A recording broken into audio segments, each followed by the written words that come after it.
Assalamualaikum warahmatullahi wabarakatuh. Perkenalkan, nama saya Rizky Andriansyah, NIM 19103025. Baiklah, saya akan menjelaskan tentang perkembangan desa dalam sektor teknologi. Perkembangan teknologi semestinya dapat menjadi fasilitas untuk meningkatkan pembangunan desa. Apalagi desa menyimpan potensi besar yang menjadi kekuatan bangsa. Teknologi digital dapat membawa manfaat untuk membangun pedesaan. Untuk mampu beradaptasi dan memanfaatkan teknologi digital berbasis internet. Hal ini dikarenakan masa depan pertanian ke depan mungkin tidak lagi berlangsung secara konvensional, namun akan tergantikan dengan teknologi berbasis internet.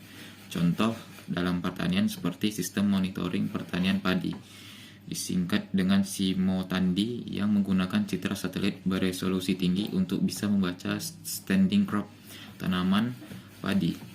Aplikasi kalender tanam berfungsi untuk mengetahui waktu tanam, rekomendasi pupuk, dan penggunaan varietas. Kemudian aplikasi Simantap yang dimanfaatkan PT Jasindo dalam rangka membackup asuransi pertanian dan membantu pihak asuransi dalam mendeteksi risiko kekeringan dan banjir, bahkan organisme pengganggu tumbuhan.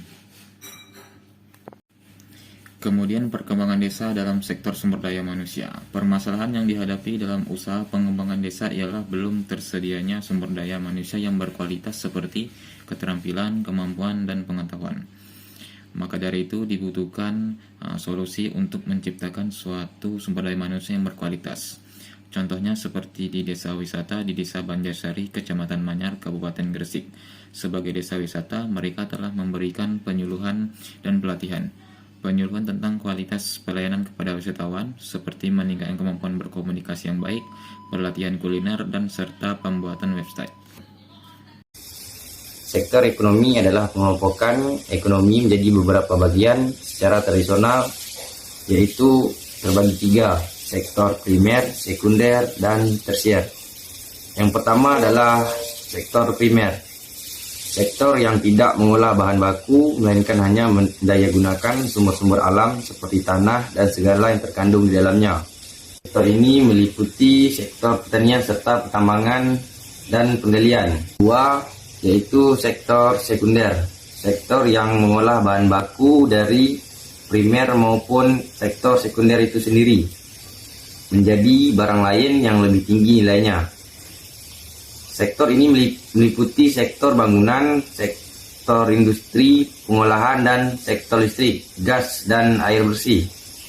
Yang ketiga adalah sektor tersier, yaitu sektor yang produksinya bukan dalam bentuk fisik, melainkan dalam bentuk jasa. Sektor ini meliputi sektor perdagangan, hotel, dan restoran, sektor pengangkutan dan komunikasi, sektor keuangan, persewaan, dan jasa, perusahaan serta sektor jasa-jasa lainnya.